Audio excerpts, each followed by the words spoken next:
국내 토종 배달앱 실종 사건, 독일 기업 배달앱 민족 인수. 국내 유일의 토종 배달앱 배달앱 민족이 독일 배달앱 기업 딜리버리 히어로에 팔렸어요. 배달앱 민족의 매각은 요기요, 배달통 등 국내 배달앱 빅3 운영을 독일 회사가 운영하게 되었다는 의미예요. 이제 토종 배달앱은 없다는 뜻이죠. 배달앱 민족은 국내 배달앱 1위로 60% 가까이 압도적인 시장 우위를 유지하고 있으며 토종 브랜드의 자존심을 지키고 있었죠. 배달앱 민족 앱은 디자이너 출신인 김봉진 대표가 2010년 6월에 설립한 우아한 형제들이라는 회사에서 2010년 11월에 출시한 웹이죠. 올해 초 우아한 형제들의 싱가포르 투자청은 3,600억 원의 투자를 하기로 계약을 맺었어요. 이 과정에서 우아한 형제들의 기업 가치가 3조 원으로 평가받았죠. 기업 가치가 1조 원 이상인 스타트업을 유니콘 기업이라고 하는데 국내 6번째 유니콘 기업이 된 거죠. 2010년 정보기술을 활용하여 배달 산업을 발전시키고 싶다는 목적을 가지고 출범한 배달앱 민족은 배달을 하지 않는 유명 맛집, 음식을 배달해주는 배민 라이더스, 식자재 및 배달용품을 유통하는 배민 상회, 반찬 및 가정식 배달 서비스 배민찬 등을 운영하며 사업을 확장하였죠. 그 결과 2018년 말 월간 주문수는 2,700만 건을 넘었고 웹 누적 다운로드 수는 2017년 기준 3,000만 건을 돌파했어요. 이런 성장 요인으로 고객 중심의 마케팅이 있다는 분석이 지배적이에요. 첫 번째로 고객이 공감하는 독창적 브랜딩으로 캐치프레이즈, 글씨체, 캐릭터 등을 활용해 젊은 층이 공감할 수 있도록 집중했어요. 두 번째로 고객 중심의 서비스로 2015년부터 바로 결제 주문 시 중개수수료 0%를 선언하며 획기적인 성장을 이루어내죠. 2017년 네이버로부터 350억 원을 투자받을 때만 해도 7천억 원이던 기업 가치가 지금 3조 원의 기업 가치를 가지고 있게 된 게 이러한 빠른 성장세와 미래 사업에 대한 잠재력을 높이 평가하는 분위기예요.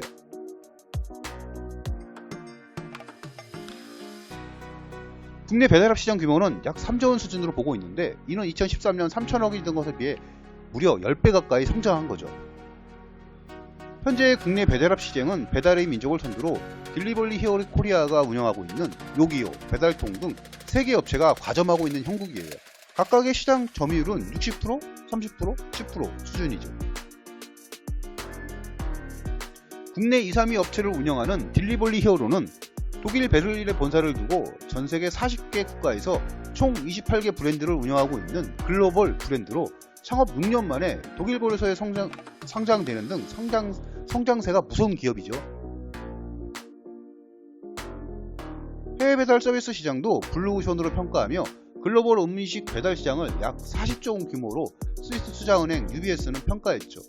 매년 20%씩 성장해 2030년쯤에는 400조 원까지 확대될 거란 전망이에요. 이는 1인 가구 증가와 핀테크의 간편 결제 시스템 등 IT 발전과 더불어 진행되고 있는 추세이죠. 이러한 상황에서 지난 12월 13일 딜리버리 히어로가 우아한 형제들의 지분 87%를 인수한다는 협약서가 체결되었다고 발표했죠. 딜리버리 히어로가 평가한 우아한 형제들의 기업 가치는 40억 달러, 약 4조 7,500억 원. 이는 인터넷 기업의 인수합병 중 가장 큰 규모라고 하네요. 또한 김봉진 대표는 딜리버리 히어로의 글로벌 자문위원 3인 회의의 멤버로 참여한다고 해요. 그리고 아시아 11개국의 사업 전반을 맡는 딜리버리 히어로의 아시아 회장을 맡아 일한다고 하네요. 이에 딜리버리 히어로는 아시아 전역에서 경영 노하우를 발휘할 수 있도록 지원을 아끼지 않는다고 말했어요. 새 회사가 합병이 되어도 기존의 배달의 민족과 요기요, 배달통은 지금과 마찬가지로 독자 운영된다고 해요.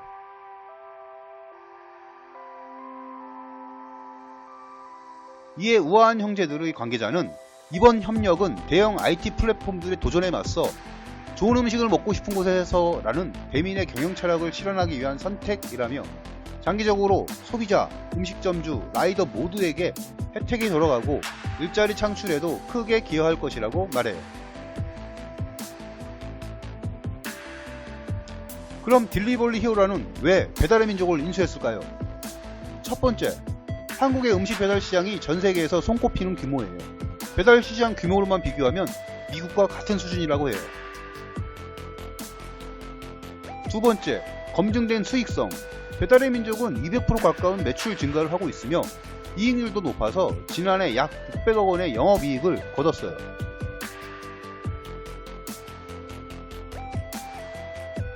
반면 딜리버리 히어로는 글로벌 시장에서 엄청난 성장세를 보였지만 적자 상태를 벗어나지는 못했죠. 이래서 배달의 민족이 가지는 높은 수익성의 노하우 또한 인수를 하게 되는 요인으로 꼽죠. 딜리버리 히어로는 장기적으로 배달의 민족의 수익률을 5에서 8%까지 올리겠다는 계획을 발표했죠. 그래서 배달의 민족의 광고비나 수수료가 인상하는 계획이 아니냐는 의혹도 있어요. 하지만 그들은 낙천적 목표를 주주들에게 보여주는 청사진일 뿐이라고 했어요. 과연 그럴 건지 두고 볼 일이에요. 이렇게 배달의 민족이 매각되고 김봉진 대표는 아시아 지역의 비즈니스를 관리하는 역할만 하게 되어 실질적으로 국내 배달앱 시장은 토종업체가 없는 형국이 된 거예요. 이에 국내 소상공인협회는 인수에 대한 반대 입장을 명확히 밝히죠. 두 기업의 결합은 소상공인의 경제적 이익을 침해하고 소비자 선택을 저해할 것인 만큼 반대 입장을 명확히 밝힌다라고 했어요. 이후로는 가맹점들에 대한 독점적 지위 강화와 시장 지배적 남용 우려, 수수료 등 거래 조건의 일반 결정 가능성에 대한 우려, 각종 불공정 행위의 위험 등을 말하며 수수료와 광고료 상승이 이어진다면 절대 자시하지 않고 배달앱 불매를 포함한 강력한 단체 행동을 하겠다는 말을 했어요. 이에 추혜선 의원은 배달앱 시장 독점 우려, 공정의 엄정한 결합심사 촉구라는 한다며 두 회사가 인수합병에 성공할 경우 국내 배달앱 시장의 95%가량을 독점하게 되고 독점은 소상공인에 대한 부담과 소비자에 대한 영향으로 이어질 수 있고 배달 노동자들 역시 더 값싸고 더 위험한 노동 환경에 내몰릴 수 있다고 지적했어요.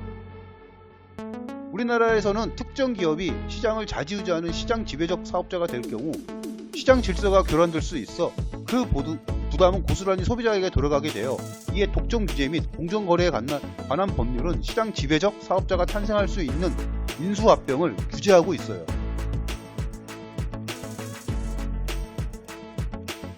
하지만 배달앱은 전자생활의 법상 통신판매 중개업자에 해당해요. 물건을 팔면 통신판매업자지만 물건을 팔지 않고 중개만 해주면 통신판매 중개업자가 되죠. G마켓, 옥션, 11번가 등은 오픈마켓이 대표적인 통신판매 중개업자이고 개인 인터넷 쇼핑몰은 통신판매업자이죠. 이렇게 배달앱에 대한 별도 분류가 없는 게 아직까지 우리나라 법의 현실이에요. 그래서 G마켓 11번가 등과 같이 통신판매 중개업으로 분류하죠.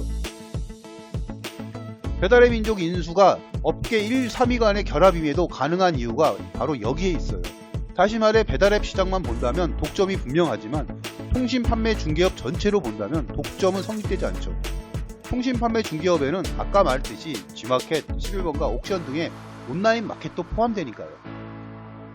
물론 또 다른 변수가 있죠. 공정거래위원회가 법의 분류를 따를 것인지 아니면 실제 사업 영역을 따를 것인지인데요. 공정위가 어떤 해석을 내리느냐에 따라 인수합병의 명운이 달라질 수 있어요. 공정거래법 입법 취지에 맞춰 배달의 민족 인수를 시장 지배적 사업자 간의 결합으로 판단할 경우 지분 인수 자체가 불가능해질 수도 있어요. 어쨌든 독점과 상황이 만들어지면 소비자 입장에서는 좋을 게 없죠. 자율 경영을 통한 가격 하락이나 이벤트 등이 필요 없게 되는 거죠.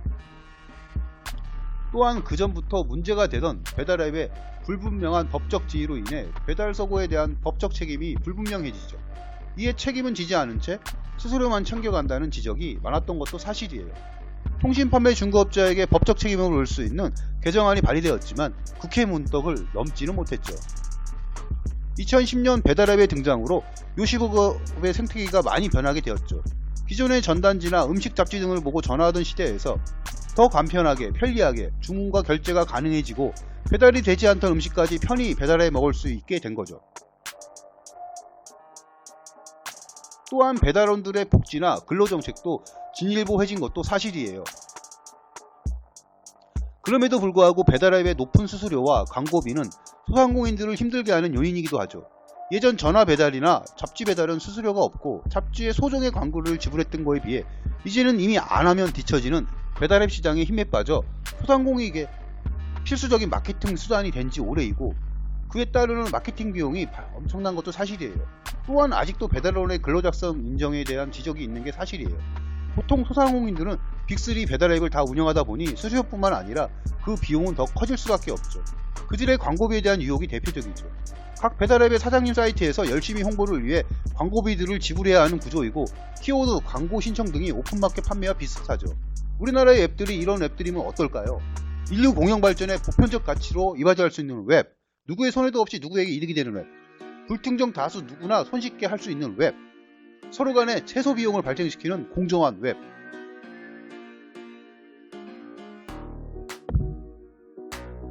오늘은 조금 어렵지만 관심있게 볼만한 배달앱 시장에 대해 살펴보았는데요. 열심히 하시는 우리 소상공인 사장님들에게 힘이 되는 앱들이 되었으면 합니다. 화이팅! 힘내십시오!